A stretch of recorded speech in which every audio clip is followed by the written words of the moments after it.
Kaibigan, narito na naman tayo sa isang mapagpalang oras ng pag-aaral.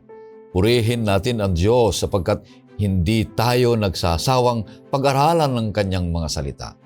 Sapagkat dito tayo tumitibay sa ating pananampalataya, mapapalakas ang ating paglilingkod sa ating Diyos habang tayo ay naghihintay sa Kanyang malapit na pagdating. Ito po ang iyong lingkod, Pastor Ray Urbi, bilang facilitator sa ating pag-aaral ngayong oras na ito. Binabati kong lahat ng ating mga viewers magmula sa Cavite, Pangasinan, Malaysia, Switzerland, sa Saudi Arabia, yan sa Mamsi Tagalog Group, sa Bacolod, North Cotabato, sa Baisa, sa Cebu, sa Florida, USA, sa Benguet, sa Hong Kong, at yung mga kapatid nating Maranatha Devotional International Group Chat headed by our Sister Rose at Purihin ng Diyos, at doon sa Batangas District 2 sa Dagatan, at lahat na hindi ko pa na-mention, kaibigan, ay sa susunod na kayo sa susunod na kabanata sapagkat masayang-masaya ang ating pag-aaral ngayong oras na ito. Pagpapalain ang bawat isa sa inyo at kami din dito sa studio, purihin ng ating Panginoon Diyos. Kaibigan, kami natutuwa sa mga comments na inyong inilalagay dyan sa comment section. Purihin ng Diyos. Patuloy kayong naglalaad dyan ng mga comments at mga kung ano man yung gusto nyong ilagay. Lalong-lalo na ganun din ilagay nyo kung saan kayo nanggagaling upang alam namin kung saan nakakarating ang programang ito, Oras ng Pag-aaral. Ang ating mga kasama dito sa studio ay ang ating tuloy na kaibigang manggagawa dito sa NPUC. Walang iba kundi si Pastor Abraham Del Rosario. Siya po ang ating direktor ng publishing ministry dito sa NPUC. Kumusta kayo, Pastor Abe? Mabuti, Pastor Ray. At nakaka-miss na makausap natin, makapanayam natin ang ating mga kaibigan na viewers all throughout the world. At kami ay bumabati ng magandang pag-aaral sa ating lahat.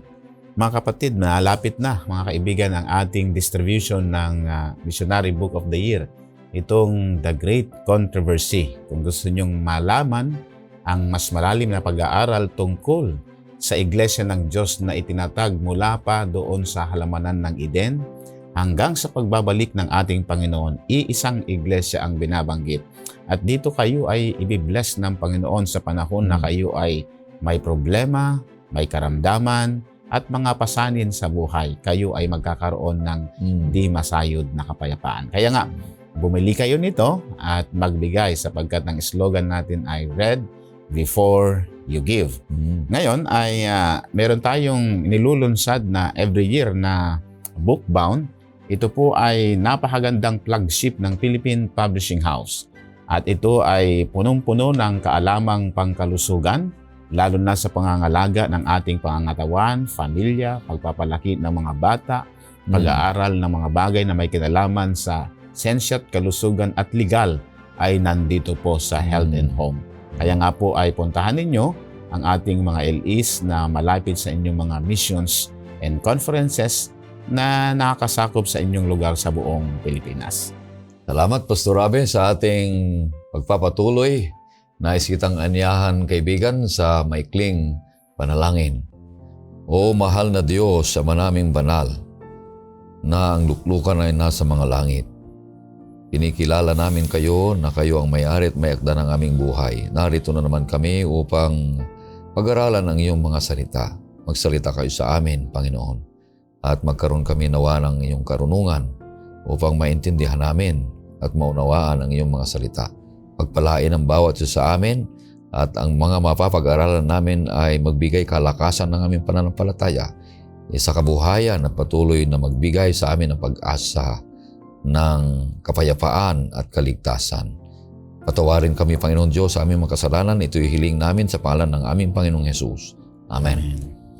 Ang aklat na ating patuloy na pinapag-aralan ngayong trimestre, kaibigan, ay dito sa libro o aklat na mga taga-Epeso na isinulat ni San Pablo sa mga mananampalataya sa Iglesia ng Epeso At ganun din naman para sa atin, sapagkat tayo naman ay nananampalataya sa ating Panginoong Hesukristo sa ating kapanahunan ngayon. At ang pamagat ng ating pang-walo na paksa ay mga buhay na hinubog ayon kay Kristo at pananalitang kinasihan ng Espiritu. At ang talatang sa uluhin, kaibigan, ay matatagpuan sa Efeso 4:22 at 24. Ito po ang sinasabi: alisin ninyo ang dating paraan ng inyong pamumuhay, ang dating pagkatao na pinasama sa pamagitan ng mapandayang pagnanasa, at magbago sa espiritu ng iyong pag-iisip, at kayo'y magbihis ng bagong pagkatao na nilalang ayon sa wangis ng Diyos, sa katwiran at kabanalan ng katotohanan. Napakaganda, Pastor Abe, ang ating pag-aaralan ngayong linggong ito na nagsasaad ng kinakailangang gawain paglakad ng isang Kristiyano habang siya ay nananatiling tapat sa ating Panginoong Yesus.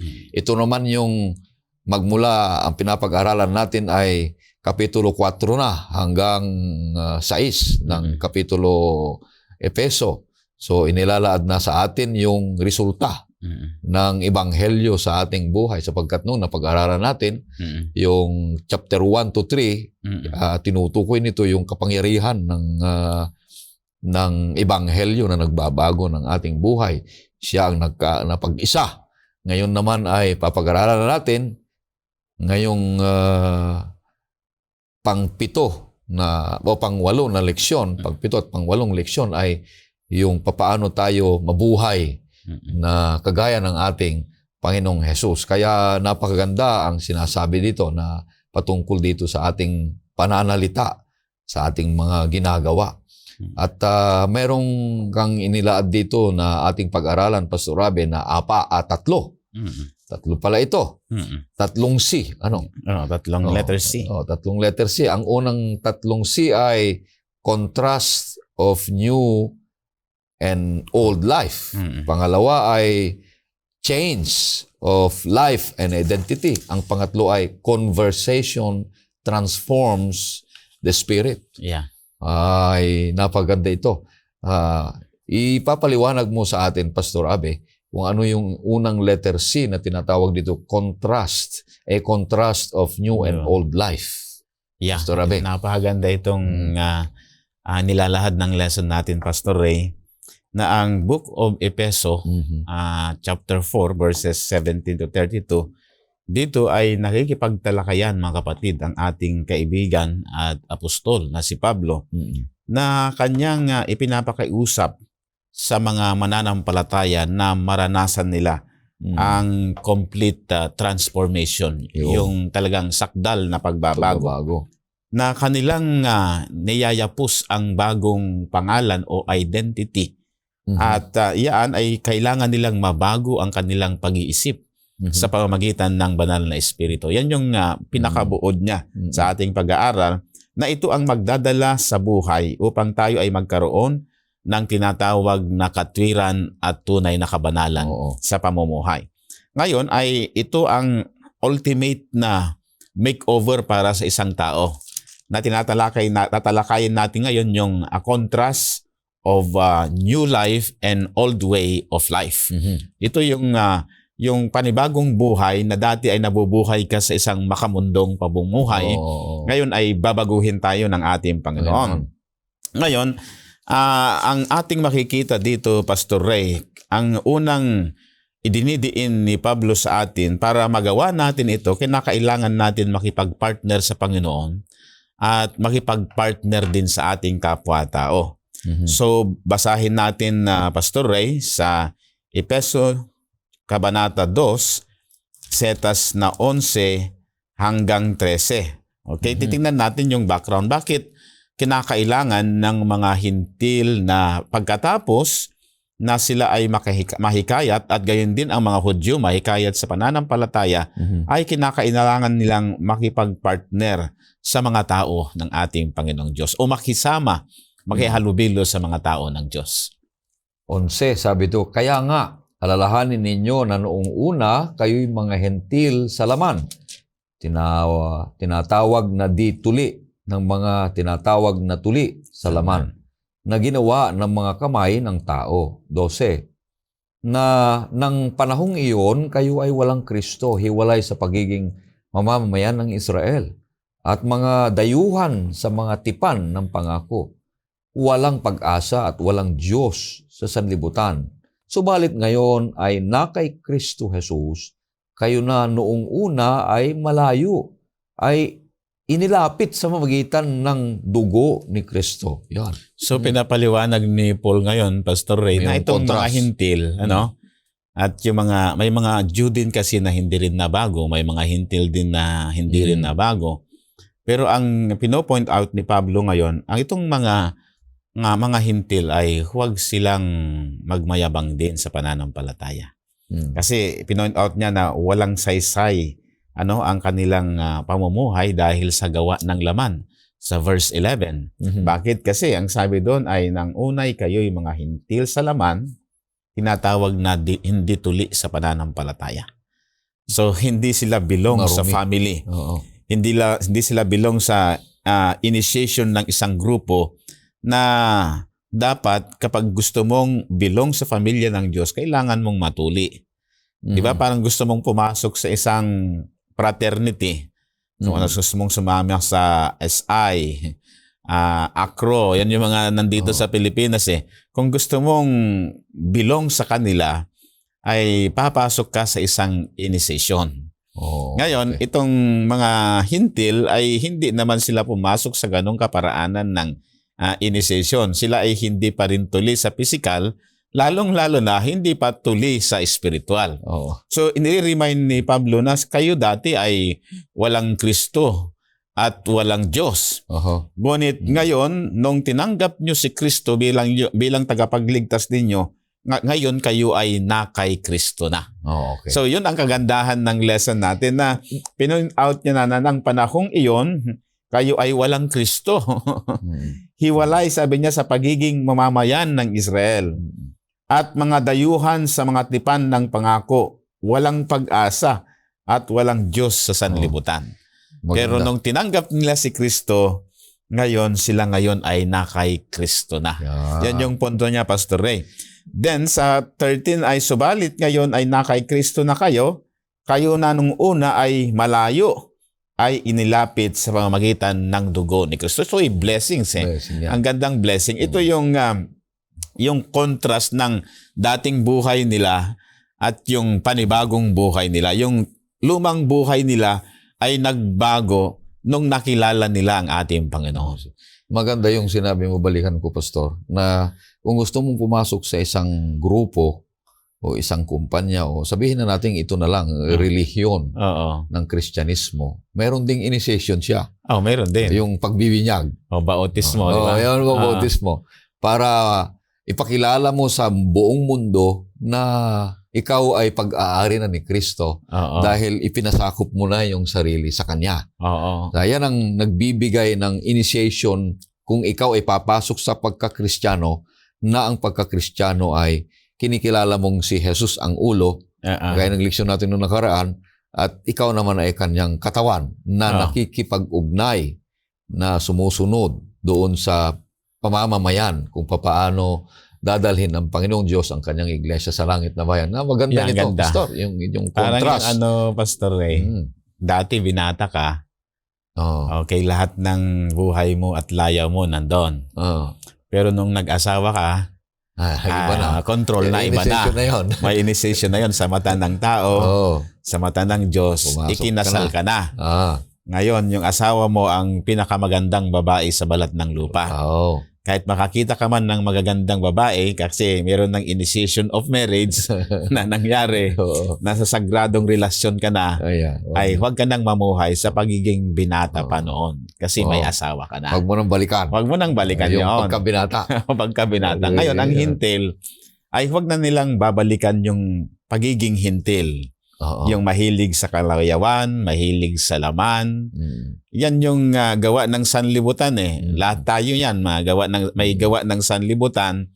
Pero ang nagpapaalala sa atin ay dati walang-wala ka eh. Wala kang Diyos, wala kang Kristo. At wala ka sa, hindi mo kinikilala ang tipan ng Panginoon. Pero ngayon, nandito ka na. Ang ganda. Yan, nandito ka na. Ito yung contrast of new and old way of life. Then, dito inaano ni Pablo yung portrait of a callous spirituality. Bakit? Ano ang nangyari noon? Pakibasa mo, Pastor Ray. Doon sa Efeso chapter 4, verses 17 and to 19. Titingnan natin. Kaya't sinasabi ko ito at pinatutuhanan sa Panginoon na kayo'y hindi dapat lumakad na gaya ng lakad ng mga hentil sa kawalang saysay ng kanilang mga pag-iisip. 18. Nagdilim ang kanilang mga pangunawa, palibhasay nahiwalay sa buhay ng Diyos dahil sa kanilang kamangmangan, dahil sa katigasan ng kanilang mga puso. 19. Sila'y naging manhid at ibinigay ang kanilang sarili sa kahalayan, sa sakim, sa paggawa ng bawat uri ng karumihan. Ito ang delikado ng mga kaibigan. No? Ito yung old way of life. Callous spirituality. Ayan, ito ang nakakasira sa pagkakaisa. Okay? Itong sa verse 17, idiin natin, friend. Kaya't sinasabi ko ito at pinatutuhanan sa Panginoon na kayo'y hindi na dapat lumakad na kagaya ng lakad ng mga hintil. Ito yung, ano ba yung lakad nila? Sa kawalang saysay ng kanilang mga pag-iisip. Siguro kung naiisip nila ay puro karamihan na lang. Hindi na makalangit. Kung ano kasi yung binabasa mo, pinapanood mo, pinapakinggan mo, iyon ang nakarehistro dito. Alam naman natin ang hintil, ang land of Canaan ay mahilig sa immoralidad. Alam natin kasi ang mundo noon ay ang mundo ng mga Hudyo ay nilusob sila ng Babylonia. Meron silang ugaling parang Babylonia. Pagkatapos niyan ay nilusob sila ng Medo-Persia. Halo-halong kultura at paniniwala at pagsamba. Ngayon, nung nakilala na ninyo ang Panginoon, ay hindi na ganun ang pag-iisip ninyo. Ang pag-iisip na ninyo ay malinis, dalisay. Yun ang gusto ng ating Panginoon. Ang isa pa, Pastor Red, ayon sa binasa natin kanina, na nagdilim, sabi niya, ang kanilang mga pangunawa. Ito ang naging dahilan. Palibhasay nahiwalay sila sa buhay na Diyos dahil sa kanilang kamangmangan, dahil sa katigasan ng kanilang mga puso. Nandyan na yung para bagang nanawagan na ang Panginoon. Nung naalala ko yung kasaysayan ni Haring Agripa sa ni Felix, naalala mo yon? Nung nag-Bible study itong si Pablo sa kanila, ay ang sabi ni Pablo ay sa kagkatapos na manalita ng pangangaral ay ang sabi ni Haring Agripa ay sa kakaunting panahon, Pablo, ay hihikayatin mo ba akong maging Kristiyano? Sabi niya, sabi ni Pablo ay talagang kailangan mo yan para ikaw ay matanggap mo si Kristo bilang personal na tagapagligtas mo. Pagkatapos naman, nag-react din naman si Felix. Sabi niya ay napakinggan niya yung ebanghelyo. Sabi niya, Pablo, saka na lang. Kapag meron lang sa tamang panahon, ay tatanggapin ko ang Panginoon. Naitala itong dalawang ito sa Biblia na hindi nagpasakop sa ating Panginoon. Why? Kasi mas mahal nila yung pwesto nila, yung posisyon nila, kaysa yung Panginoon na nanawagan sa kanilang puso. Masyadong pinatigas. Parang si Pero. Si Pero noon, mga kapatid, ay ang command ng Diyos sa magitan ni Moses ay let my people go. Pero ang sabi naman ni Pero ay, sino itong Diyos na susundin ko? Tigas ng ulo, ano? Tapos gumawa ng maraming mga kamabalaghan at mga tanda sa lupain ng Ehipto. Pero matagis pa rin ang puso. Ito yung sinasabi ng ito yung old way of life. Katigasan. Ang Sabi, ano, katigasan. Then, ito ba yung, Pastor, ito yung hard-headedness hard-headedness. ng tao. Parang, Na may nakita ako, Pastor, nang ibig sabihin na ito ay, nung nabasa ko, ay yung loss of all power of sensation, yung porosis. oo. Parang yung parte ng katawan mo ay na-paralyze na Paralyzed o na. kaya nilagyan ng semento o kaya bakal na doon sa dulo ay wala ng sensation, hindi Yeah. na nakakaramdam, manhid na. Oo. Kaya mahirap ito na magiging ugali ng isang tao na kay Kristo. Ito yung mga taong walang relasyon sa ating Panginoon Diyos. Kung ito yung kanilang iniisip sa kanilang buhay, matigas. Yeah, matigas. Ibig sabihin, hindi siya nagbe-bend doon sa pagiging masunurin. Matigas ang ulo Ginagawa niya yung sarili niya. Para Yung gusto niya. Ito na yung Oo. katotohanan, parang bigyan natin ng mas malinaw. Oo. Mayroong traffic rules na nagsasabing one way. Pero Oo. dahil mayroong kang ID na panglaban sa mga traffic enforcer, sige, one way ko ito kasi may ID ako. Ay, Di ba? maganda. May pampalusot. Oo. Ay, ang isang anak ng Diyos Ay, hindi ganon. ay hindi ganon. Kailangan nating sumunod. Mayroon bang nakakakita at walang nakakakita, kailangan nating sumunod sa Panginoon. Lahat naman tayo ay prone, Pastor? Lahat tayo ay prone sa mga bagay na paggawa ng kasalanan. Ang gumagabay na lang sa atin ay ang salita ng ating Panginoon at ang banal na Espiritu. Pag sinabi ng banal na Espiritu ay huwag nating gawin kasi doon tumitigas, nagiging manhid ang ating pag-unawa, nagiging matigas, nagiging bato ang ating mga puso na hindi na nakakaramdam, nakakapag-isip ng paggawa ng mabuti. Dito sa 19, sinabi niya dito, sige. Pastor, yung pinabasa mo sa akin kanina, sila'y naging manhid. Yun Yan. yung So, matigas na ang ulo, ibig sabihin hindi mabigyan ng pag-unawa para sumunod. Matigas ang ulo, ginagawa niya yung gusto niya. Yung gusto niya. Kasi matigas manhid pa. Walang pakiramdam. O walang pakiramdam, wala siyang pakialam. Pakialam. Ang isang tao na manhid ay wala siyang pakialam kung yung gagawin niya ay Mabuti. mapapahiya yung mga maraming tao. Oo. O wala siyang pakialam. Basta mag-gratify niya yung kanyang Yung desire. niya. Yun yung ginasabi dito. Manhid, ibinigay sariling kahalayan. Kahalayan. Yan yung karumihan na sinasabi ng banal na kasulatan, Pastor Ray. Ganda sabi niya na sa kahalayan, sakim sa paggawa ng bawat uri ng karumihan. So, bantayan natin ang ating sarili, mga kapatid. Kasi kung minsan dumarating sa atin yan, salapi, karangyaan, posisyon, kapangyarihan. Yan yung nagpapamanhid ng ating unawa na tila bagang hindi na natin nararamdaman ang panawagan ng ating Panginoon. Yan ay gawa ng hintil. Yan ang lumang lakad ng buhay ng tao. Yan yung old way of life. So wag na natin balikan yan kasi nakaranas na tayo ng ganyan. Ngayon ay pupunta tayo dito, Pastor Ray. Ito yung mga patterns of life that nourish it. Ito yung bang dapat gayahin natin sa buhay na ito na nakapagsusustain ng ating relasyon sa Diyos at sa ating kapwa-tao. Sa verses 20 to 24, Pastor Ray, ito na yung new way of life. Yun na, yung bagong buhay. Bagong buhay. Ngunit hindi sa gayong paraan ninyo natutunan si Kristo.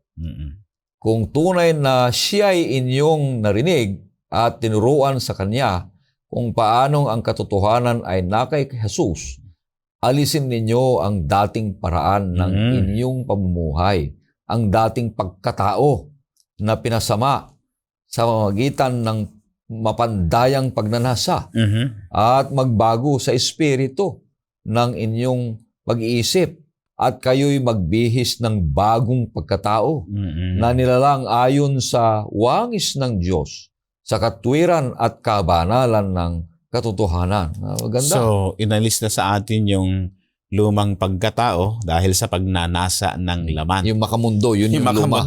Yun yung luma. Ikaw ngayon ay bago na. So, alisin mo na yung lumang pagkatao. Diba? Alisin mo na yung nakakasama sa iyong relasyon sa Panginoon at sa kapwa-tao. Then, ang sabi niya sa verse 22, Pastor Ray, ito yung mabago tayo sa espiritu.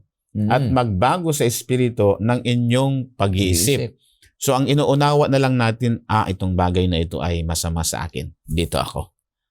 Bagaman nandoon pa rin yung propensity na nag-uudyok na gumawa ng kasalanan, pero dahil ikaw ay nandito ka na sa Panginoon, ang iisipin mo ay kagaya ng pag-iisip ng Panginoon. Kaya sabi nga ng Bible ni Paul doon sa Romans chapter 12 verses 1 to 2, be not conformed to this world. Di ba, Pastor? Pakibasa mo nga, Pastor. Mag-sidetrack nga tayo doon. Kasi sa pagbabago ng pag-iisip, nandoon yun eh. Tignan mo, Romans chapter 12 verses 1 to 2. Tingnan natin kung paano tayo pinayuhan ni Pablo tungkol sa bagay na ito. Kaya nga, mga kapatid, isinasamo ko sa inyo, alang-alang sa mga kahabagan ng Diyos, na inyong ialay ang inyong mga katawan sa isang handog na buhay, banal, na kasaya-saya sa Diyos, na siya ninyong makatwirang paglilingkod. Sabi, huwag ninyong tularan ang sanlibutang ito, kundi magbago kayo sa pagitan ng pagbabago ng inyong pag-iisip upang mapatunayan ninyo kung alin ang mabuti, kasiyasiya at lubos na kalooban ng Diyos. Yung pagbabago ng pag-iisip. Hindi na kasi tayo taga sanlibutan. Kandidato tayo, Pastor Ray, mapunta doon sa langit na bayan. So kung yung gawaing makasanlibutan, yan pa rin yung lumang pagkatao. So ngayon, ang ninanais mo na lang ay yung mga bagay na makapagpapabuti ng ating ugnayan sa ating Panginoong Diyos. Pastor, hindi madali ito. Hindi madali. Yung isip mo ay nabuhay ka sa mga ilang mga taon at sanay, habit mo na, karakter mo na, yung sanay na yung isip mo ay nag-iisip talaga ng pansarili. Mga self-gratification, lahat ng pansarili. Napakahirap itong baguhin. Yung old self kasi nakasanayan mo na eh. Naging ugali mo, habit mo na yon. Paggising mo pa lang ng umaga yun ang naisip mo kasi sa isip mo may linya na. May daan na madaling daanan ng iniisip mo. Kaya napakahirap ito. Lalo na pag yung mga na-addict na sa computer, na-addict na sa cellphone, na-addict na sa TikTok, na-addict na lahat ng mga bagay, yung Facebook, na-addict na yan. Paggising pa lang, yan ang naisip agad. Hindi salita ng Panginoong Diyos. Nakikita natin itong kahit ni mga anak natin minsan, no? Kahit mga anak ng Adventist na kagaya natin, ay naglalaro yan ng Mobile Legend. Kalimutan ko yung mga ibang nilalaro nila, na imbes na, anak, ngayon ay devotional na ha. At isa-shut off na natin ang internet ng alas 9 ng gabi. Kasi masisira ang pag-iisip mo. Hindi ka na bata. Ikaw ngayon ay mature na sa pananampalataya. Ang pag-iisip ng paggawa ng isang mature na tao, hindi ka na nag-iisip na parang bata. Kasi kung naglalaro ka pa rin, ay matanda ka na. May batang pag-iisip pa, maturity yun. Maganda yung sinasabi mo, Pastor, dahil sa loob ng pamilya, gagamitin ng Panginoon Diyos yung mga mahal mong sa buhay na magsabi sa iyo kung ano yung masama sa iyo. Tama. At kung narinig mo na, yung mga mahal mong sa buhay na nagsabi sa iyo na masama yun ang ginagawa mo, habit mo na yun, ay kailangan mong pag-aralan ng mabuti. You must be aware and conscious at italaga ito sa ating Panginoon Diyos para magkaroon ng pagbabago. At yung mga dating mong ugali ay pwede mong palitan ng iba ng paraan. So, gagaya ng ugali ni Kristo bagong ugali na. Kung halimbawa laging yung isip mo laging sa computer paggising mo, pag naisip mo yon ay masama na ito. Biblia na muna. Biblia muna. Kaya Salita mo na muna ang sabi ni Juan dito, nabasa mo naman yung 23 kanina, Pastor, yan, yung 24 dito ay, at kayo'y magbihis ng bagong pagkatao. Yan ang gusto niya. Magbihis na bagong pagkatao na nilalang ayon sa wangis ng Diyos. Sa katwiran at kabanalan ng katotohanan. Kasi wangis natin ang Diyos So, ang ikinikilos na natin ay kilos na kagaya ng ugali ng Panginoon. Maganda. So, nandoon yung maayos na pananalita, malinis na pag-iisip, pusong tapat sa Diyos, sa tao, sa relasyon din natin sa ating asawa, sa mga anak natin. Pantay ang pagmamahal para hindi magagalit ang mga bata sa atin, di ba? Oo, tama. So yun. So bago na tayo eh. Huwag nang makita sa atin yung old way of life. Oo. So kasi binago na tayo ng ating Panginoon. Gustong-gusto ko ito eh. Nang sabi dito, at sabi niya, dahil ayon sa wangis ng Diyos nilalang tayo, ang gagawin na natin ay katwiran at kabanalan ng katotohanan. Yan ang gusto ng Panginoon na makita sa atin, Pastor Ray. Oo. Ang gusto ko dito, Pastor, na sinasabi mo na pinabasa mo sa akin ay yung put on the new man. Magbihis ng bagong pagkatao. Yung bagong pagkatao ay hindi galing sa kanya. Kundi galing sa iba. Na ibibigay sa atin ng Panginoon Diyos. Yun yung kanyang kaloob. Mangyayari lang ito kung ma-realize mo na nagkukulang ka, masama ka, at nangangailangan ka ng lakas. Hindi galing sa iyo, kundi galing sa labas. Sa Panginoon. Sa Panginoong Diyos. Yung new man na tinatawag ito, ang Panginoong Kristo na mabuhay sa atin. Para pag nabuhay sa atin, sabi ni Pablo, hindi na ako ang nabubuhay ngayon. Bago na ang buhay, kundi si Kristo ang nabubuhay sa akin. Yung nung nakaraan, maalala mo, yung napag-aralan natin ito, yung bagong pagkatao. Nasabi ko yung bagong pagkatao, may dalawang new man na tinatawag dito sa yung salitang neos.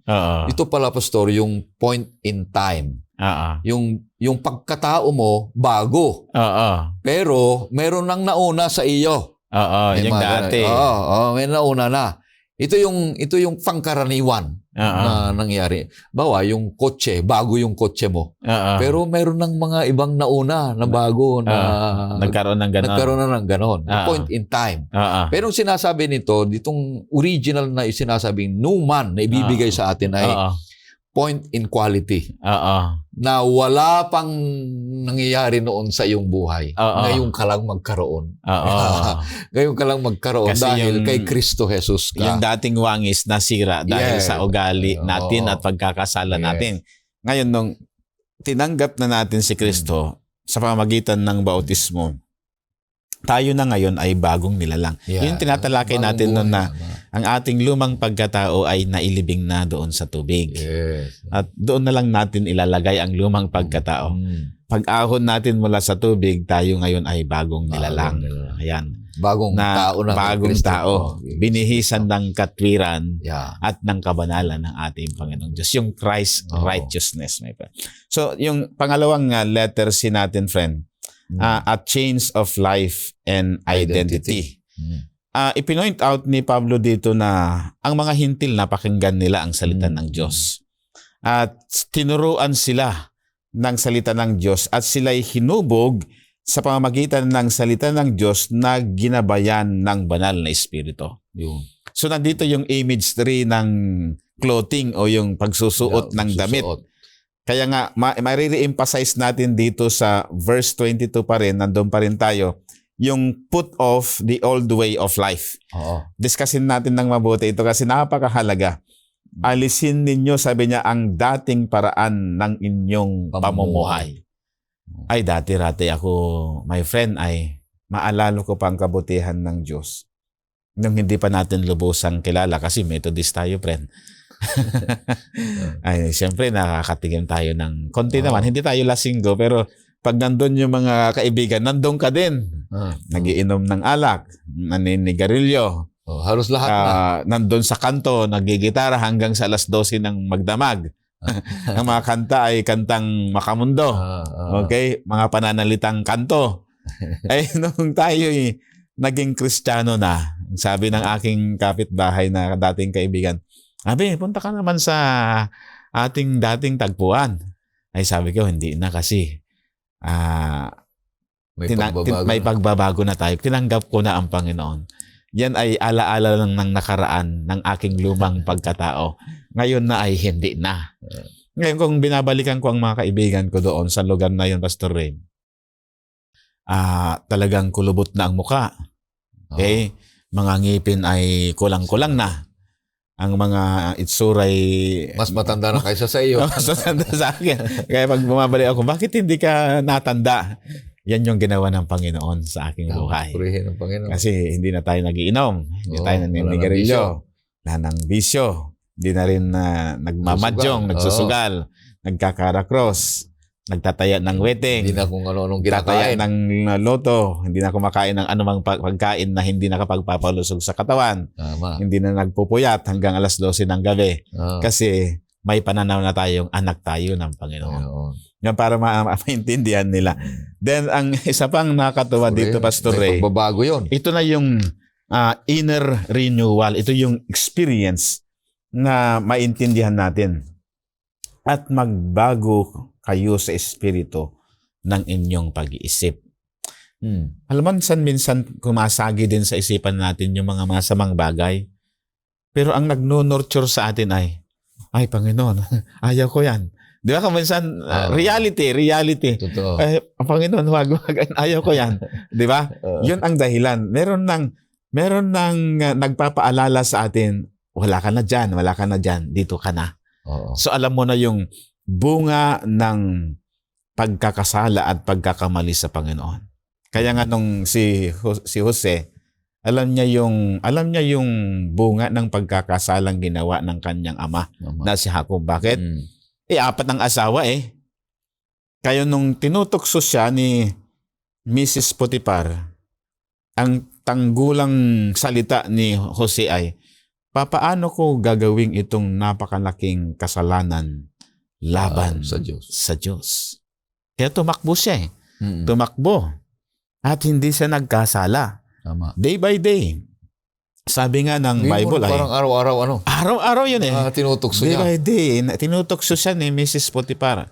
Siguro, iba't ibang damit, iba't ibang pabango, malalambing na pananalita, pero tinakbuhan niya ang makabundong pagnanasa. At siya, nakatala sa Biblia na matuwid na lalaki. Si Jose, wala naman siyang binabasa noon na Biblia pa rin na nagpapaalala sa kanya.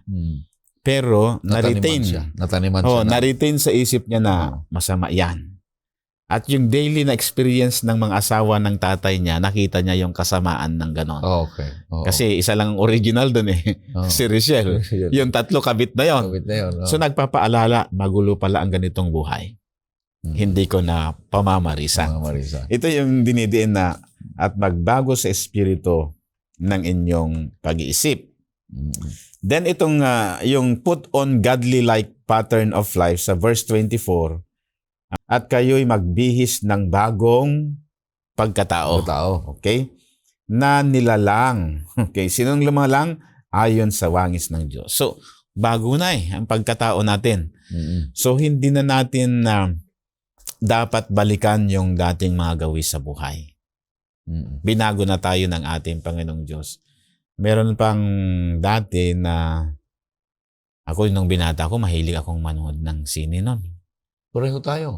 Ay talagang para bagang nung tayo makamundo, ang sinihan sa atin parang langit. Pupunta kami ng araw ng linggo kasi galing tayo sa baryo eh. Di battery pa naman ang sinihan no ay kwan pala, generator, wala pang kuryente. So yun ang pinag-iipunan niyan ng isang linggo ng mga tao. So pagdating ng linggo na nandun na sa sinihan. Pero ngayon, ang pinaghahandaan na natin ay hindi na sinihan, kundi araw na ng Sabado. Yan ang pinaghahandaan natin, Pastor Ray. So, dito po ay maintindihan natin, mga kapatid, na napakabuti ang ating Panginoong Diyos. So, yung metaphor na ginamit na simbolo, yung damit sa Old Testament, ay simbolo ito ng makasalanan nating pagkatao na nangangailangan ng kaligtasan. Okay, so inalis mo na yung lumang damit, yung lumang pagkatao, ang dinamit mo na ay yung damit ng katwiran ng ating Panginoong Hesus. Hindi na tayo ang nakikita sa atin, kundi si Kristo na ang nakikita sa ating buhay. So, marami tayong oras pa.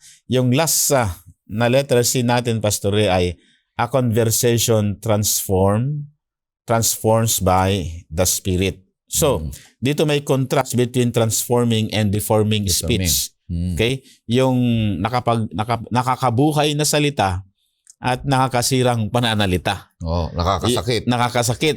At nakakapagpasaya. Yung Salita. salitang nakapagliligtas, meron din yan eh.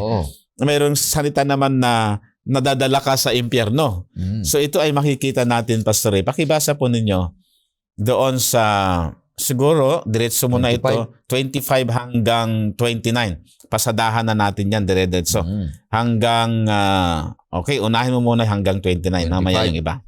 Kaya't pagkatapos itakwil ang kasinungalingan, ang bawat isa ay magsalita ng katotohanan sa kanyang kapwa, sapagkat tayo'y mga bahagi ng isa't isa. Magalit kayo, ngunit huwag kayong magkasala. Huwag hayaang lubugan ng araw ang iyong galit. At huwag bigyan ng pagkakataon ang dyablo. Ang magnanakaw ay huwag nang magnakaw. Magnakaw pa. Kundi magtrabaho at gumawa siya sa pamamagitan ng kanyang sariling mga kamay ng mabuting bagay upang siya ay may bahagi sa nangangailangan.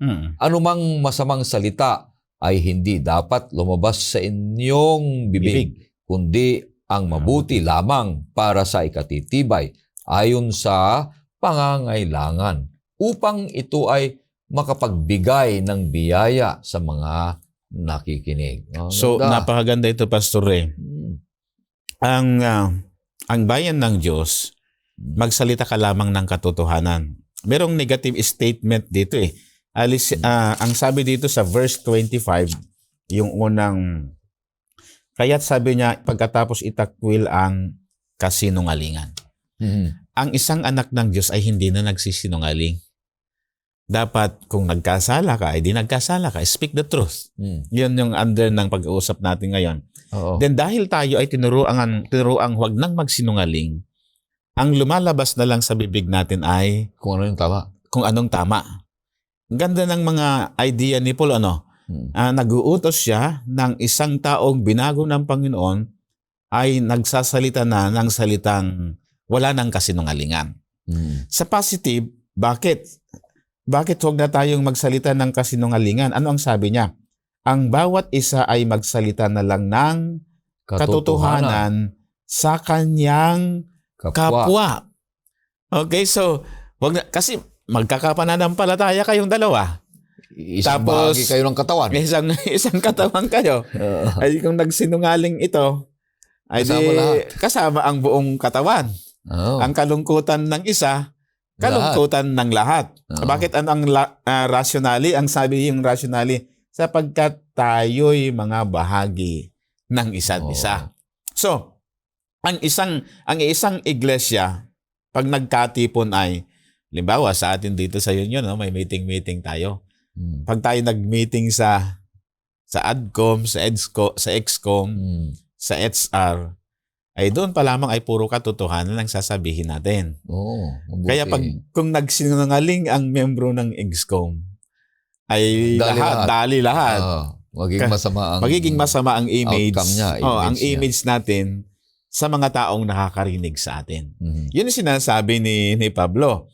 So, dahil tayo ay anak ng Diyos, ang lumalabas na lang sa bibig natin ay mabubuting salita at totoong mga salita. Ang isa pa, Pastor Ray, dapat daw ang salita natin ay mga salitang hindi marurumi. Hindi nakakasira. Say no corruption. Sa verse 28, binasa mo kanina. Tingnan natin ha. Ang sabi niya, ang magnanakaw sige. ay huwag nang magnakaw pa, kundi magtrabaho. So yung magnanakaw ay huwag nang magnakaw pa. Kundi yung magnanakaw ay magtrabaho na siya para makatulong sa mga nangangailangan. Ang gaganda itong mga payo niya. Then sa verse 29, Pastor Ray, sa verse 29, makikita natin dito, anumang masasamang salita ay hindi dapat lumabas sa inyong bibig, kundi ang mabuti lamang para sa ikatitibay. So itong bibig natin ay huwag magsalita ng mga salitang nakakasira na, kundi mga salitang mabuti para sa ikatitibay ng bawat isa. Bakit? Anong rationale? ayon sa pangangailangan upang ito ay makapagbigay ng biyaya sa mga nakikinig. Maganda. Kaganda ng lesson natin, Pastor. Ako'y nabibless nung Oo nga, dapat kapag nagsalita ka ng mga salitang nakakabuhay, salitang nakapagpapaligaya, salitang nakapagpapalakas, yun ang ating gagawin, Pastor. Kaya Pastor, ibig sabihin nito ay napakagandang malaman at maunawaan ng bawat isa sa atin, kaibigan, na ang pananalita ng tama at totoo ay nagpapalakas ng buhay, nagpapalakas ng relasyon, nagpapalakas ng organisasyon, nagpapalakas ng iglesia. Pero yung magsisinungaling, nanlilin lang, ay yan ay nakakasama. Paghihiwalayan na yan. Nagkakaroon ng alitan na yan. Nagkakaroon na ng patayan pati yan. Sapagkat nagsisinungaling na mga anak ng Diyos. Kaya nga't sabi doon sa Apokalisis, walang maliligtas na sinungaling Sapagkat sinungaling ay hindi nagsasalita ng tama. Kaya ang bawat isa sa atin ay magsalita ng tama. Totoo. Parang yung cyber bullying. Ayan, yung mga moderno ngayon. Ayan. Pwede kang magsalita ng laban sa kapwa mo via internet, no? At yung paninira. Marami dito, Pastor, ang nakita natin kanina. Ang Pastor, kung gusto mo yung bata na anak mo ay magiging sinungaling yan, huwag kang magsalita ng tama sa kanya. Puro yung biro lagi.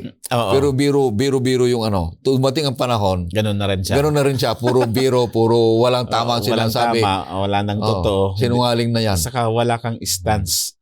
Malos mo yung, ang tawag doon ay, mawala ka ng moral ascendancy. Wala na. Wala na mawawala yun, Pastor. Kaya napakahalaga ito, kaibigan, Pastor, sa ating iglesia. Mahalaga ito na tayo magsalita ng tama. Gumawa ng tama para paniwalaan tayo ng mga tao. At meron tayong honor, integridad. Kung tayo ay nagsasalita ng tama. Ayon sa ikalalhati ng katitibay ng iglesia. Dahil yan ang hinahanap ng mundo ngayon, kaibigan. Sabi ni Ellen White ay, you speak the truth and nothing but the truth. Take the right way. Even, sabi dito, the heavens fall. Yes. Kaya ang bawat isa sa atin ay mahalaga. Salamat, Pastor. At huwag na nating dagdagan pa yung mga sinasabi nating na hindi tama. Kung ano yung oo. Hindi. Walang gitna. Sapagkat ang gitna ay mali. Kaya ang bawat isa sa atin, ang ginasabi pa dito, Pastor, ang sinasabi mo ay yung mga nagnanakaw ay Huwag nang magnakaw. Magtrabaho na. Mamigay na. Hindi na. Dito nagagalit ang Panginoon hindi naman masama magalit. Pastor Ray, sa verse 30, bakit wag na natin gawin yun? Sa verse 30, pakibasa mo. Verse 30, sabi, at wag ninyong pighatiin ang Espiritu Santo ng Diyos na sa pamamagitan niya kayo'y tinatakan para sa araw ng pagtubos. Ang ganda. Hanggang 32, Pastor Ray. 31. Lahat ng pait, galit, puot, pag-aaway at paninirang puri ay inyong alisin. Pati lahat ng kasamaan. 32, last. At maging mabait kayo sa isa't isa. Mga mahabagin. Nagpapatawad sa isa't isa. Gaya ng pagpapatawad sa inyo ng Diyos kay Kristo. Yan. Yung misuse ng paggamit ng gift of speech ay yan ang nakapagpapa-backslide sa iba. Tama yan. Yung misuse ng gift of speech. Kaya nga ang sabi nga niya itong bibig na ito, itong dilang ito, na dapat magsasalita ng mga salitang para sa ikaliligtas, ay tatatakan yan ng Panginoon sa pamamagitan ng banal na Espiritu sa kanyang huling pagparito. Kaya nga, ang kwan dyan ay sa 31, kung napansin mo, Pastor, may ginamit dito na putting away, sabi niya, away from you, sa verse 31, lahat ng pait, galit at puot, pag-aaway, at paninirang puri ay inyong alisin. Yun yung pagdidin niya. Inyong alisin na ito. Yung pait, galit, puot, pag-aaway, at pati lahat ng kasamaan, diniin niya na inyo nang alisin ito. Mm. Why? Ano ang isusukli natin sa verse 32? At maging mabait kayo sa isa't isa. Mahabagin, nagpapatawad, na kagaya ng pagpapatawad ng Diyos sa inyo. Madaling maalis yan, Pastor, kung na kay Kristo ka. Yeah. Madaling magpatawad dahil nagmamahal ka kay Kristo.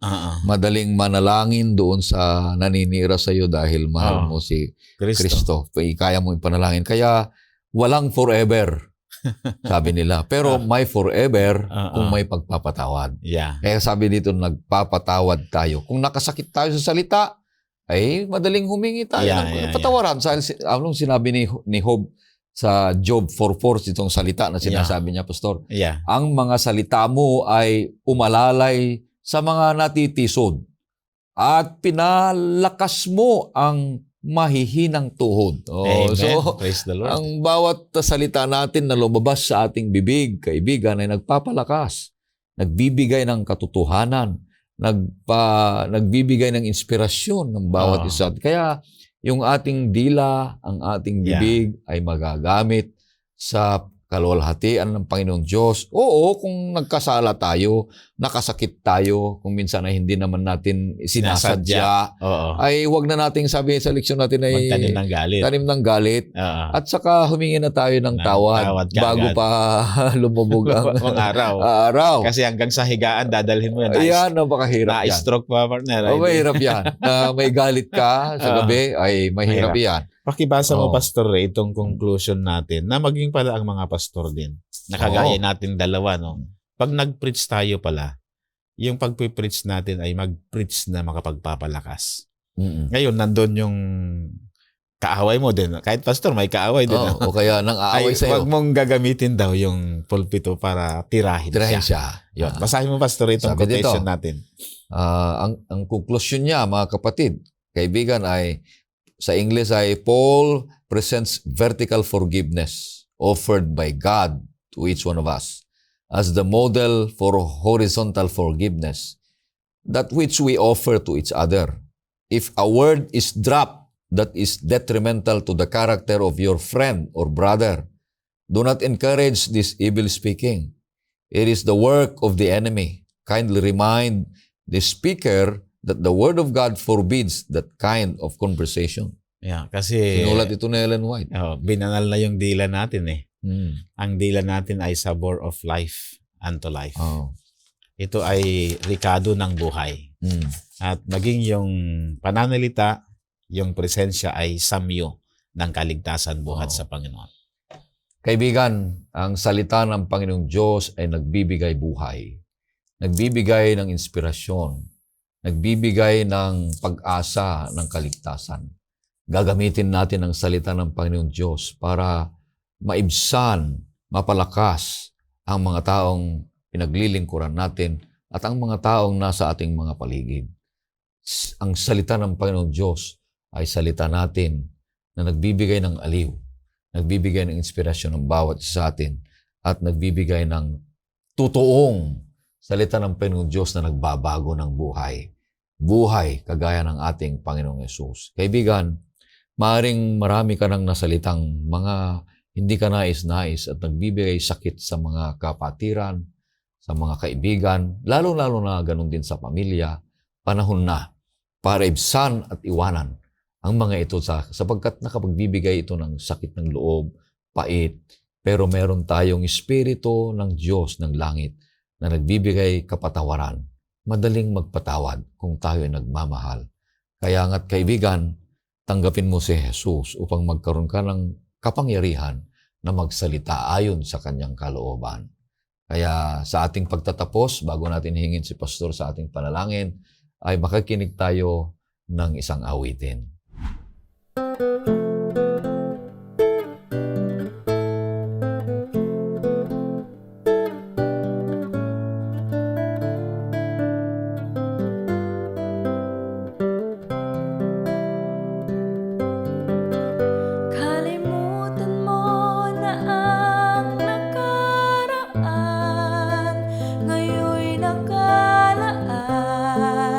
Ang buhay mo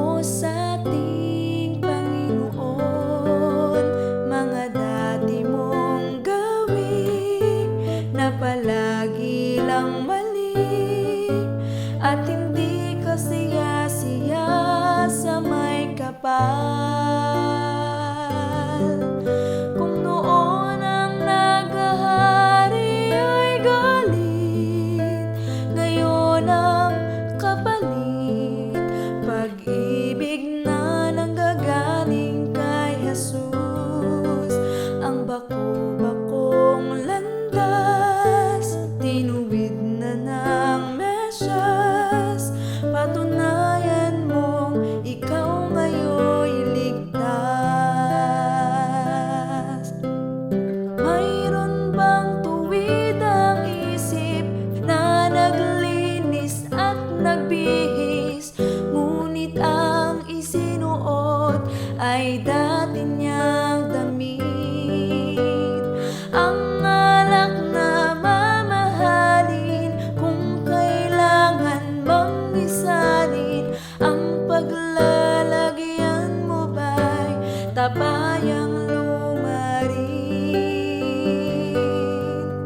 Kalimutan mo na ang nakaraan, ngayon'y nakalaan ang buhay mo sa ating Panginoon. Mga dati mong gawin na palagi lang mali at hindi ka siya-siya sa may kapal. Mayroon bang tuwid ang isip na naglinis at nagbihis, ngunit ang isinuot ay dati niyang damit? Ang alak na mamahalin, kung kailangan mang isalin, ang paglalagyan mo ba'y tabayang lumarin? Kung noon ang naghahari ay galit, ngayon ang kapalit, pag-ibig na nanggagaling kay Jesus. Ang bako-bakong landas, tinuwid na ng Mesyas, patunayan mong ikaw ngayon'y ligtas.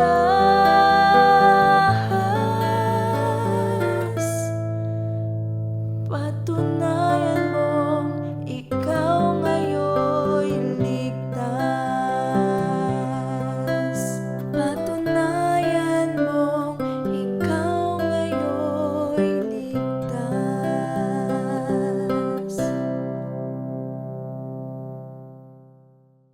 Pastor. Tayo po'y manalangin, mga kapatid.